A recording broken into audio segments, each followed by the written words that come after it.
HSC পরীক্ষার্থী 2024 যারা রয়েছে তোমাদের পরীক্ষার ফলাফল কিভাবে প্রকাশ করা হবে বা কিভাবে তোমাদের মূল্যায়ন করা হবে এই নিয়ে কিন্তু গুরুত্বপূর্ণ একটি আপডেট নিউজ শিক্ষা বোর্ড থেকে প্রকাশ করেছে।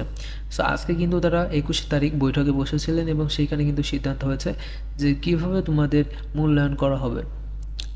সো যারা এসএসসি পরীক্ষার্থী 2024 রয়েছে তোমাদের কিন্তু পরীক্ষাগুলো বাতিল করে দেওয়া হয়েছে এবং আজকে যারা বোর্ড কর্মকর্তা ছিলেন তারা কিন্তু আজকে বুধবার 21 আগস্ট বৈঠক করেছেন।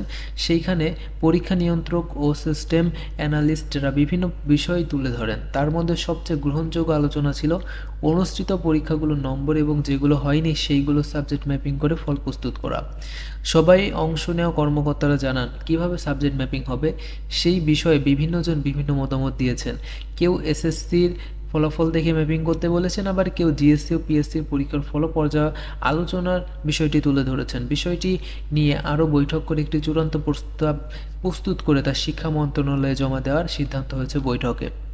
পরীক্ষা নিয়ন্ত্রকদের সঙ্গে অনুষ্ঠিত বৈঠকে সভাপতিত্ব করেন অন্তঃশিক্ষা বোর্ড সমন্বয় কমিটির সভাপতি এবং ঢাকা বোর্ডের চেয়ারম্যান অধ্যাপক তপন কুমার সরকার। তিনি বলেন যে পরীক্ষাগুলো হয়েছে সেগুলো নম্বর এবং যে পরীক্ষাগুলো হয়নি সেগুলো সাবজেক্ট ম্যাপিংয়ের বা কোনো উপায়ে ফল প্রকাশ করা যায় সেই বিষয়ে খসড়া প্রস্তাবনা পাঠাতে বোর্ডগুলোর পরীক্ষা নিয়ন্ত্রক ও সিস্টেম অ্যানালিস্টদের বলা হয়েছে। তাদের কাছ থেকে খসড়া প্রস্তাবনা পেলে আমরা তা যাচাই বাছাই করে মন্ত্রণালয়ে পাঠাবো। মন্ত্রণালয়ের কাছ থেকে চূড়ান্ত অনুমোদন পাওয়ার পর ফল প্রকাশ করা হবে। অধ্যাপক তপন কুমার সরকার বলেন যে পরীক্ষাগুলো হয়েছে সেগুলোর নম্বর তো আমাদের হাতে আছে, যেগুলো হয়নি সেইগুলোর জন্য সাবজেক্ট ম্যাপিং করা যেতে পারে। পরীক্ষা নিয়ন্ত্রক ও সিস্টেম অ্যানালিস্টদের প্রস্তাবনা মূল্যায়ন মন্ত্রণালয়ের অনুমোদন পাওয়ার পরে বিষয়ে মন্তব্য করা সম্ভব হবে।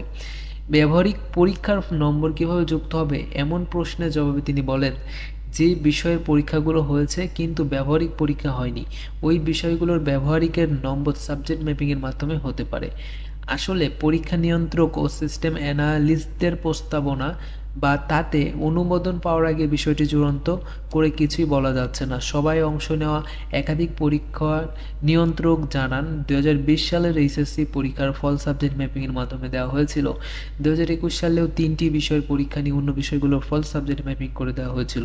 আমাদের সামনে 2টি উদাহরণ রয়েছে যে অভিজ্ঞতার আলোকে একটি প্রস্তাবনা তৈরি করতে সব পরীক্ষা নিয়ন্ত্রকদের বলা হয়েছে এবং আমরা তা প্রস্তুত করে জমা দিব। ঠিক আছে, সো এখানে কিন্তু তোমাদের যে ফলাফলটা অর্থাৎ মূল্যায়ন করা হবে সেটা কিন্তু সাবজেক্ট ম্যাপিংয়ের মাধ্যমে এবং সেটা কিভাবে করা হবে এটা নিয়ে কিন্তু আজকে কিন্তু সিদ্ধান্ত হয়েছে এবং খুব দ্রুতই কিন্তু সকলে একটি সিদ্ধান্ত নেবেন এবং নিয়ে কিন্তু সেটা বোর্ডে জমা দেবে এবং সেখান থেকে তোমাদের ফাইনাল যে চূড়ান্ত সিদ্ধান্তটা রয়েছে সেটা কিন্তু জানিয়ে দেবে। কিন্তু তুমি ধরে নাও যে তোমাদের যে ফলাফলটা সেটা কিন্তু সাবজেক্ট ম্যাপিং হয় এসএসসি নিতে পারে অথবা তোমাদের যে এইচএসসিতে টেস্ট পরীক্ষা বা যে কোনো পরীক্ষার মূল্যে কিন্তু তোমাদের এই সাবজেক্ট ম্যাপিংয়ের বিষয়টি কিন্তু উঠে আসতে পারে।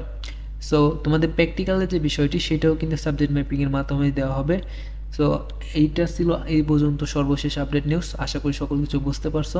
কোনো কিছু প্রশ্ন থাকলে বা কোনো কিছু না বুঝতে পারলে অবশ্যই আমাকে কমেন্ট করতে পারো। কমেন্টে আমি সকল কিছু বুঝিয়ে দেওয়ার ট্রাই করবো। সো ভিডিওটি এই পর্যন্তই। পরবর্তী আপডেটগুলো পেতে অবশ্যই চ্যানেলটিকে সাবস্ক্রাইব করে রাখো। ভালো থাকো সবাই, আল্লাহ হাফেজ।